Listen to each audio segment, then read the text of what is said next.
आज की वीडियो में हम बात करने वाले हैं मुजान द माइकल जैक्सन की ट्रू फॉर्म के बारे में और कैसे वो बंदा जो इतना ज्यादा स्ट्रॉन्ग है और साथ ही साथ भगोड़ा भी है, उसे सारे डीमन स्लेयर्स ने घेर कर मारा। लिटरली बंदे को चूहे की तरह जाल में फंसा कर मारा था। बट ये भी करना इतना आसान नहीं था। सोच रहे क्यों, कैसे? Then keep watching.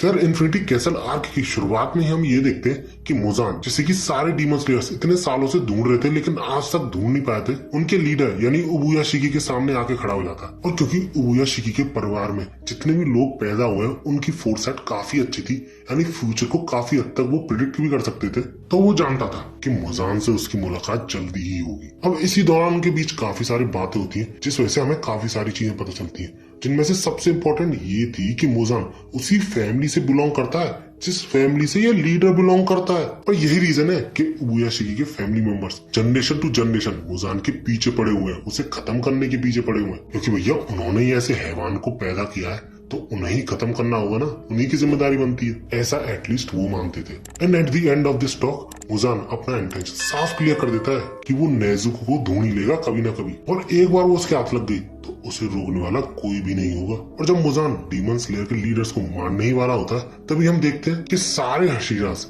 उस लीडर की घर की तरफ बढ़ना शुरू कर देते हैं, और इन्हीं लोगों में तांजीरो भी होता है। और जब वो सब रास्ते में होते हैं तो वो ये देखते हैं कि उबुया शिकी के घर में आग लगी हुई है और तांजीरो एक्सप्लोजन को स्मेल कर सकता था। और इस चीज से मुजान भी चौंक जाता है, क्योंकि ना सिर्फ उसने खुद को सैक्रिफाइस किया, साथ ही साथ उसने अपनी बीवी और बच्चों को भी सैक्रिफाइस किया था। अब मुजान को एक्सपेक्टेड तो था कि वो कुछ ना कुछ प्लॉट कर रहा है, लेकिन इस स्केल का प्लॉट कर रहा है वो ये सोच भी नहीं सकता था। लेकिन उसको इस सबसे कोई फर्क नहीं पड़ता था, क्योंकि वो जल्द ही रीजनरेट हो जाएगा। और मुजान की रीजनरेशन इतनी फास्ट थी कि अगर तुम अकाजा की रीजनरेशन से कंपेयर करो जो कि तुमने एनीमे में देखी थी, उससे 5 to 10 टाइम्स मान सकते हो। और इसका सबूत तुम्हें आगे वीडियो में जरूर दिखेगा। लेकिन उसके रीजनरेट होने से पहले ही एक डीमन आर्ट रिलीज होती है, जिस वजह से मुजान कंप्लीटली इमोबलाइज हो जाता है, मतलब हिल भी नहीं पाता है, क्योंकि ये नॉर्मल निडल्स नहीं थी, ये मुजान की मसल्स में घुस के उसमें भी निडल्स ब्रांचेस निकाले जा रही थी। इसके बाद हमें दिखाई जाती है तमायो, जो कि अपना एक पूरा हाथ मुजान की बॉडी में घुसा चुकी होती है, जिसके की पीछे का रीजन में आगे वीडियो में जानेंगे। फिलहाल तमायो को देख के मुजान काफी ज्यादा शॉक हो जाता है और वो यही सोच रहा होता है कि ये औरत यहाँ कर क्या रही है और इसने मेरे साथ क्या किया। और तमायो को ये पता था कि मुजान ऐसा ही कुछ सोच रहा हुआ, तो इसलिए वो ये बोलती है कि डीमंस को ह्यूमन में कन्वर्ट करने वाली ड्रग कैसी काम कर रही है। और ये चीज सुन के मुजान के होश उड़ जाते हैं। लेकिन इसके थोड़ी बाद मुजान पता नहीं क्यों हंसने लग जाता है। इस बात को इग्नोर करते हुए तमायो को एब्जॉर्ब करने लग जाता है। तभी वहां पर एंट्री होती है स्टोन पिलर की, यानी ग्योमी की, जो कि सिर्फ एक बार में मुजान के सिर के चीथड़े उड़ा देता है। इसके तुरंत ही बाद हमें पास्ट की कुछ ग्लिम्स दिखाई जाती है, जिसमें कि ग्योमी और उबुया शिकी के बीच ये बात हुई होती है कि जब मुजान उसे मारने आए तो ग्योमी उसे एज अ डिकॉय यूज करे टू डिस्ट्रॉय मुजान। और वो ये चीज सिर्फ ग्योमी से इसलिए बोल सकता था क्योंकि बाकी सारे हशीरास काफी छोटे हैं एज में, वो सब इस बात पे एग्री नहीं होंगे। और इन्हीं बातों में वो ये भी बताता है कि मुजान बाकी सारे डीमंस की तरह नहीं था, जिसके की सिर्फ सिर पे वार करने से उसे खत्म किया जा सकता है। मुजान को खत्म करने का सिर्फ एक ही तरीका था, वो था सन। और ग्योमी मुजान की रीजनरेशन को देख के तुरंत ही समझ जाता है कि ये बाकी डीमंस से किस हद तक अलग है, क्योंकि एक्सप्लोजन, ब्लड डीमन आर्ट और उसके इतना तगड़ा हमला करने के बावजूद मुजान में इतनी ज्यादा स्ट्रेंथ थी कि वो इस सब को अपोज कर सके। और ऐसे बंदे को उन्हें सनराइज तक फंसा के रखना था। इसके बाद मुजान अपनी ब्लड डीमन आर्ट यूज करता है ग्योमी को रोकने के लिए, लेकिन उस अटैक को ग्योमी आसानी से नलिफाइड कर देता है। इसके तुरंत ही बाद हम ये देखते कि वहाँ पे बाकी सारे हशीरास पहुंचने लग जाते हैं, जो देख के ग्योमी को काफी ज्यादा रिलीफ पहुंचता है, क्योंकि अब वो मुजान को यहाँ पे फंसा के रख सकते हैं। एंड दैट्स व्हाई वो ये सबको क्लियर करता है कि यही वो बंदा है, यानी किबुत्सुजी मुजान। और ये सुन के उन सब की आंखें गुस्से से उबलने लगती हैं, क्योंकि यार इन सबों ने पहली बार मुजान को देखा होता है, लेकिन एक बंदा था जिसने की पहले भी उसे देख रखा है, जो था तांजीरो। और वो सब मिलके तुरंत ही एक साथ मुजान पे अटैक करते हैं अपनी ब्रीदिंग्स के थ्रू। लेकिन मुजान इस सब पे हंसने लग जाता है और अचानक से उन सब के नीचे अजीब ही तरीके के गेट खुलने लग जाते हैं। और इसी चीज पे मुजान हंसते हुए ये बोलता है कि तुम सबको क्या लगा कि तुम मुझे इतनी आसानी से मार सकते हो? अरे ओ बावले डीमन स्लेयर्स, तुम सबका खेल आज रात में खत्म ही कर दूंगा। और इस तरह वो सारे डीमन स्लेयर्स एक एक करके अलग हो जाते हैं। इसके बाद अगर मुजान की बात करें तो वो अपने आप को एक तरीके के ककून के अंदर बंद कर लेता है, जिसके के थ्रू वो तमायो को तो एब्जॉर्ब करता ही है, साथ ही साथ उसकी मेडिसिन को भी डिसॉल्व करने की कोशिश करता है। इसके बाद तांजीरो और गियो का सामना होता है अकाजा से, जो कि पूरी लड़ाई मैंने इस वीडियो में एक्सप्लेन करी थी इफ यू वांट। शिनोबू, इनोजुके और कनाव का सामना होता है अपर रैंक 2 डोमा से, जो कि पूरी लड़ाई मैंने इस वीडियो में एक्सप्लेन करी थी इफ यू वांट। और इसी के बाद म्योइचिरो, गेन्या, सानिमी और ग्यूमी, इन चारों का सामना होता है अपर मून फर्स्ट यानी कोकोशुबो से, जिसकी की पूरी लड़ाई मैंने इस वीडियो में एक्सप्लेन करी थी इफ यू वांट। इसके अलावा भी एक फाइट है जो कि जेनेत्सु और काइगाकू के बीच होती है, जिसपे कि अगर तुम वीडियो चाहते हो तो कमेंट जरूर बताना, बना दूंगा। अब इन सारी लड़ाइयों के बाद जो भी डीमन स्लेयर ठीक ठाक कंडीशन में होता है तुरंत ही मुजान की तरफ बढ़ना शुरू करता है। लेकिन हमें ये पता चलता है कि काफी ज्यादा देर हो चुकी है, क्योंकि मुजान रिवाइव कर चुका था। लेकिन इससे पहले कि छोटे मोटे डीमन स्लेयर्स को इन्फॉर्म करा जाता, वो वहां पे पहुंच चुके थे। इसके बाद मुजान तुरंत ही मौका देख के उन सबको सेकंड्स में खत्म कर देता है, लिटरली खून की नदियां बहा देता है। अब उबुयाशिकी का बेटा, जो कि उसके मरते ही डीमन कॉप्स का लीडर बन जाता है, उसे इतने सारे डीमन स्लेयर्स मरने का तो दुख था ही साथ उसे इस बात का भी डर था कि मुजान इतने सारे लोगों को खा के अपना स्टेमिना रिकवर कर लेगा। और मुजान, जो कि हमें अभी तक इंसानों की तरह ही दिखा है, सिर्फ बिहेव डीमंस की तरह करता है, उस कुकून से निकलने के बाद सच में डीमन जैसा दिखने लग जाता है। और तमायो, जिसका की हेड उसने एब्जॉर्ब नहीं किया था, उससे ये पूछता है, क्या हुआ तमायो, तुम तो मुझे डीमन से ह्यूमन में कन्वर्ट करने वाली थी, लेकिन तुम्हारी मेडिसिन ने तो कोई काम ही नहीं किया। लेकिन फिर भी तमायो कॉन्फिडेंटली ये बोलती है कि आज की रात तुम फाइनली हेल में जाओगे। जिसके रिप्लाई में मुजान ये बोलता है हंसते हुए, हाँ ऐसे कई 100-200 लोगों ने मुझसे बोला है इतने टाइम में, लेकिन सॉरी आज तक ऐसा हो नहीं पाया। अब इस चीज को देख के तुम्हें ऐसा लग रहा होगा कि तमायो बिल्कुल होपलेस हो चुकी है, बेचारे ने अपनी लाइफ वैसे ही दे दी, मुजान को रोक भी नहीं पाई। ऐसा बिल्कुल भी नहीं है, और इसका रीजन तुम्हें आगे पता चलेगा। इसके बाद मुजान तमायो को खत्म कर देता है, जिसका एहसास यूशिरो, जो कि तमायो का असिस्टेंट था, उसे तुरंत ही हो जाता है, और इस चीज से वो काफी ज्यादा गुस्सा होता है। इसके बाद अगले ही पैनल में हम फिर से मुजान को देखते हैं, जो कि भाई साहब रुक नहीं रहा होता, जो भी उसके सामने आ रहा होता है उसे सेकंड्स में खत्म कर रहा होता है, क्योंकि मुजान परेशान हो चुका था इस चूहे बिल्ली के खेल से।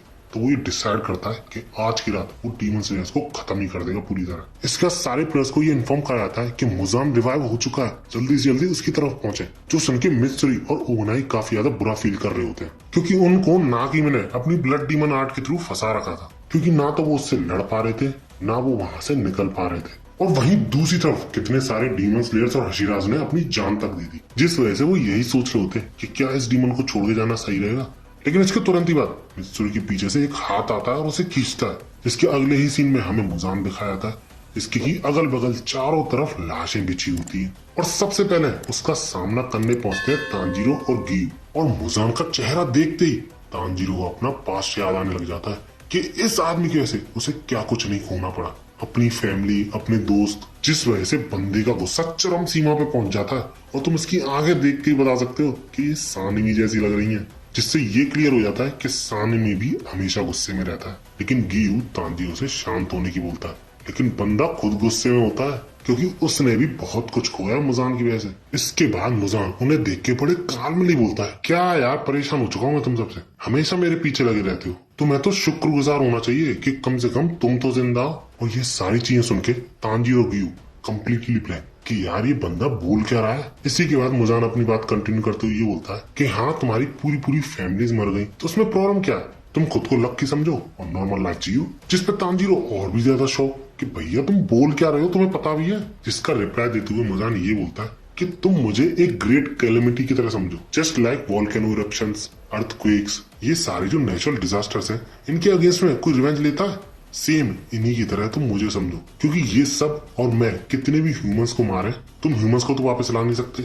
और हम जैसी कैलेमिटी का भी कुछ नहीं बिगाड़ सकते। तो इसलिए तुम सब अपनी चुपचाप जिंदगी क्यों नहीं जीते। मैं सही में थक चुका हूँ इस चूहे बिल्ली के खेल से, आज मैं ये सब खत्म करने की ही सोच रहा हूँ। इसके बाद भाई साहब तांजीरो डेड सीरियस होते हुए मुजान से ये बोलता है कि मुजान तुम एक ऐसे बींग हो जिसको कि एग्जिस्ट करना ही नहीं चाहिए। इसके बाद जब फाइट शुरू होती है तो मुजान के हाथ किसी और ही स्ट्रक्चर में बदल जाते हैं। तुम ये कह सकते हो कि एक बेल्ट जैसा स्ट्रक्चर जिसमें कि ब्लेड जितने शार्प आंचेस निकली हुई हैं, जिनकी रेंज तो काफी ज्यादा थी, साथ ही साथ वो काफी ज्यादा फास्ट भी थे, और इस वजह से तांजीरो और गियू बैरली कीप अप कर पा रहे होते हैं उनसे बचना। लेकिन फिर भी तांजीरो जैसे जैसे मुजान और अपने बीच डिस्टेंस कम करने की कोशिश करता है, उस पर अटैक करने की कोशिश करता है और देख के ऐसा ही लग रहा होता है कि तांजीरो को सक्सेस मिल जाएगी मुजान को हिट करने में। लेकिन तुम मुजान का चेहरा देख कर ही बता सकते हो कि उसे इस सबसे कोई फर्क नहीं पड़ रहा, क्योंकि ये सब तो उसकी चाल थी तांजीरो को हिट करने की, जो वो करता है उसकी आंख पर। और तांजीरो इसी सोच में व्हाट आई गॉट हिट। और इससे पहले कि तांजीरो कुछ सोच पाता समझ पाता कि आगे उसे और क्या करना चाहिए, उससे पहले मुजान का अगला बार उसी तरफ बढ़ रहा होता है, जिससे गियू से बचाता है और तांजीरो से ये कहता है कि उसके पास जाने की कोई जरूरत नहीं है, क्योंकि मुजान को अपर मून से कंपेयर नहीं करा जा सकता। जिसके बाद मुजान उन दोनों से एक क्वेश्चन पूछता है, तुम टाइम बचाने की कोशिश कर रहे हो ना, जिससे कि तुम मुझे सन में ले आ सको, लेकिन ये सब बेकार है क्योंकि सनलाइट यहाँ तक पहुंचेंगी नहीं और सिर्फ 3 हशीराज मेरा क्या ही बिगाड़ लेंगे। जिस पे वो दोनों कम्प्लीटली शॉक्ड कि 3 हशीराज। जिस पे मुजान अपनी बात कंटिन्यू करते हुए ये बोलता है कि स्ट्रिप्ड हाउरी वाला हशीरा और वुमेन पिलर जो है वो दोनों ऑलरेडी मर चुके हैं, क्योंकि नागिमे के सामने उन दोनों की बॉडीज पड़ी हुई थी। इसके बाद हम ये देखते हैं कि मुजान के कंटिन्यूअस अटैक से गियू और तांजीरो दोनों की बहुत बुरी हालत हो चुकी होती है। स्पेशली तांजीरो जो कि अपनी एक आंख खो चुका था, मुजान के अटैक्स को डॉज करने में सबसे ज्यादा मुश्किल उसी को हो रही होती है। जिसके दौरान तांजीरो एक दीवार से भी टकरा जाता है और यूं समझ लो खत्म होने ही वाला होता है, लेकिन एज ए प्रोटैगनिस्ट उसे कोई छू भी नहीं सकता। मेरे कहने का मतलब ये है कि एट द एंड एंट्री होती है मित्सुरी की, जिसे देख के मुजान कम्प्लीटली शॉक हो जाता है, क्योंकि उसने अपनी आंखों से मित्सुरी की डेड बॉडी देखी थी। अब मित्सुरी सरप्राइजिंग फैक्टर का फायदा उठाती है और मुजान पे तुरंत ही अटैक करती है, लेकिन उसकी तलवार मुजान को छू तक नहीं पाती, जो देख के मित्सुरी कम्प्लीटली शॉक हो जाती है, क्योंकि ऐसा उसके साथ कभी भी नहीं हुआ है। दूसरी तरफ हम देखते हैं ओबनाई को, जिसने की मुजान के अटैक से तांजीरो को बचाया था। अब इन दोनों को देख के मुजान यही सोच रहा होता है कि ये दोनों, इन दोनों को तो मैंने खुद मरा हुआ देखा था। और जब वो नाकिमे से पूछता है कि क्या हो रहा है, तो उसके जवाब में कोई आवाज नहीं आती है, क्योंकि उसको तमायो का असिस्टेंट कंट्रोल कर रहा था। जिस वजह से वही रिप्लाई देता है नाकिमे की बेसिस पे, मैं क्या कर रहा हूँ, मैं मैनिपुलेट कर रहा हूँ इस औरत के विजन को, क्योंकि मुजान तुमने गलतियों में भी सबसे बड़ी गलती की तमायो सामा को मुझसे छीन कर, और उसका हर्जाना तुम्हें भुगतना ही पड़ेगा, क्योंकि अब मैं तुम्हें इस कैसल से घसीटते हुए जमीन के ऊपर ले आऊंगा। इसके बाद हमें पास्ट की कुछ ग्लिम्स दिखाई जाती है, जब यूशिरो और मित्सुरी के पीछे बात हुई थी, यानी जिस हाथ ने मित्सुरी को पीछे खींचा था ना, वो यूशिरो का ही था। और वो मित्सुरी से ये बोलता है कि मैं भले ही डीमन हूँ, लेकिन मैं तुम्हारे साथ हूँ। उस बीवा गर्ल यानी नाकिमे को मैं संभाल लूंगा, तुम्हें बस बेवकूफों की तरह इधर उधर भटकना है और उसका ध्यान भटकाना है। और ऐसा करके यूशिरो नाकिमे को अपने कंट्रोल में लेता है। और जब मित्सुरी मुजान को देखती है तो काफी ज्यादा घबरा जाती है उसका चेहरा देख के, जो कि काफी ज्यादा डरावना था, और यही विश करती है कि स्टोन हशीरा ग्यूमी जल्दी से जल्दी वहां पे आ जाए। अब ऑब्वियसली उसे ये पता था कि यूशिरो और मुजान के बीच में काफी ज्यादा स्ट्रगल चल रहा है नाकिमे के माइंड को कंट्रोल करने के लिए, जिस वजह से उन्हें कैसे भी करके मुजान का ध्यान भटकाना था। लेकिन क्योंकि नाकिमे के माइंड को कंट्रोल करने के पीछे मुजान और यूशिरो के बीच लड़ाई चल रही थी, तो उस पूरे कैसल के ब्लॉक्स इधर उधर अचानक से रेंडमली हिलना शुरू हो जाते हैं, जिस वजह से उनमें से किसी को मौका नहीं मिल रहा होता मुजान पे अटैक करने का। और इतना ही नहीं, मुजान नाकिमे के ही थ्रू यूशिरो को भी एब्जॉर्ब करना शुरू कर देता है, और दोनों ही अपनी तरफ से पूरा जोर लगा रहे होते हैं। लेकिन इतने में गियू और ओबनाई मुजान पे अटैक कर देते हैं और यूशिरो फिर से फुली कंट्रोल में ले लेता है नाकिमे को।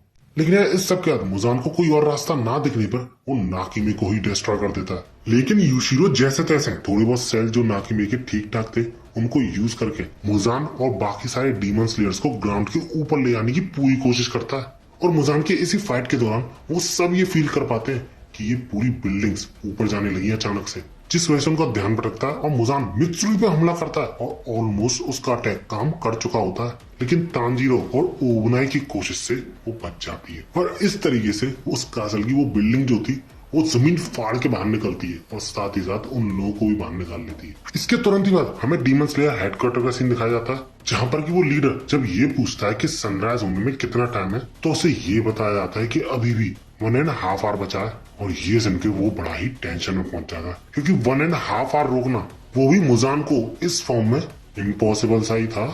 और ऐसा ही कुछ वहां पे प्रेजेंट सारे डीमन स्लेयर्स भी सोच रहे होते हैं। और यार मुजान के हाथ ही कम पड़ रहे थे तो वो अपनी पीठ से टेंटिकल्स भी निकाल लेता है कई सारे, और वो चैलेंज देता है उन सबको कि उसे वो सनराइज तक रोक कर दिखाए हिम्मत है तो। जिसके की तुरंत ही बाद गियू, ओबनाई और मित्सुरी की बैटल शुरू हो जाती है मुजान के साथ, जिसके दौरान ओबनाई की तलवार तो पहुंच जाती है मुजान तक, जो कि अभी तक कोई नहीं कर पाया। बट स्टिल मुजान इतनी तेजी से रीजनरेट होता है ना कि तलवार यूं समझ लो आर पार चली जाती है, लेकिन मुजान को रत्ती भर फर्क नहीं पड़ता। और जैसे कि मैंने तुम्हें वीडियो की शुरुआत में ही बताया था कि मुजान की रीजनरेटिंग पावर सारे अपर मूव से कई गुना ज्यादा है और ये है प्रूफ उसका। और ऐसा होते देख वो तीनों शॉक हो जाते हैं कि भैया ऐसे बंदे को हराया कैसे जाएगा। और इसी के दौरान जब मुजान मौका देके उन तीनों पर अटैक करता है तो बाकी सारे छोटे मोटे डीमन स्लेयर्स अपनी बॉडी को एज अ शील्ड यूज करके उन सबको बचाते हैं और मुजान कुछ ही सेकंड्स में वहां पे तबाही मचा देता है। और जब तांजीरो मुजान की तरफ जाने की कोशिश करता है उससे लड़ने के लिए ऑब्वियसली, तो अचानक से वो खून की उल्टियां करने लगता है और मुजान उन तीनों हशिराज को तांजीरो की हालत दिखाते हुए ये बोलता है कि तुम्हारा भी कुछ ऐसा ही हश्र होगा। क्योंकि इस पॉइंट ऑफ टाइम पे तांजीरो यूं समझ लो अपनी आखिरी सांसें गिन रहा होता है और मुजान तो ये तक बोल देता है कि तांजीरो का खेल खत्म।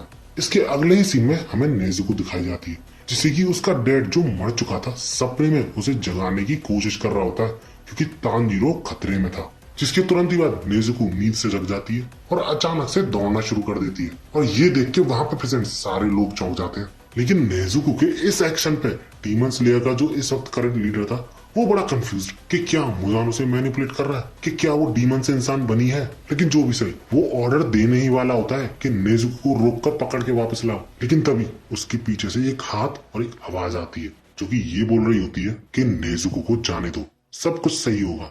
और ये आवाज उसके डैड की होती है और तुम सरप्राइज हो जाओगे ये जानकर कि नेजुको को रास्ता नहीं पता था कि तांजीरो कहाँ पर है, लेकिन उसके डैड समहाउ उसे रास्ता बता रहे होते हैं। इसके तुरंत ही बाद हमें तांजीरो दिखाया जाता है जो कि बहुत ही सीरियस कंडीशन में होता है, लेकिन कोई भी हशीरा उसकी मदद नहीं कर सकता था क्योंकि वो सब मुजान को संभालने में बिजी थे। और संभालना तो छोड़ो, वो तीनों मुजान से डैमेज ले रहे होते हैं उल्टा, यानी उसके अटैक्स को डॉज या फिर टैकल तक नहीं कर पा रहे होते। और इसी सब के दौरान मित्सुरी अचानक से जमीन पर गिर पड़ती है क्योंकि शायद उसके पैर में मोच आ गई थी और मुजान का अगला अटैक उसी की तरफ बढ़ रहा होता है और मित्सुरी का खेल उस अटैक से खत्म होने ही वाला होता है। लेकिन तभी एंट्री होती है वहां के स्ट्रॉन्गेस्ट हशीरा ग्यूमी की, जो कि मित्सुरी को बचाते हुए ये बोलता है सॉरी आई एम लेट। और उसको देख के सही में समो की जान में जान आती है। जिसके तुरंत ही बाद अचानक से मुजान को एक तलवार दो हिस्सों में बांटने लगती है और ये और किसी की नहीं विंड हशीरा सानेमी की तलवार थी। बट ऑब्वियसली मुजान को इस सबसे ज्यादा फर्क पड़ता नहीं, तो वो फायर के थ्रू मुजान को कमजोर करने की कोशिश करता है और वो उसे क्लियर कर देता है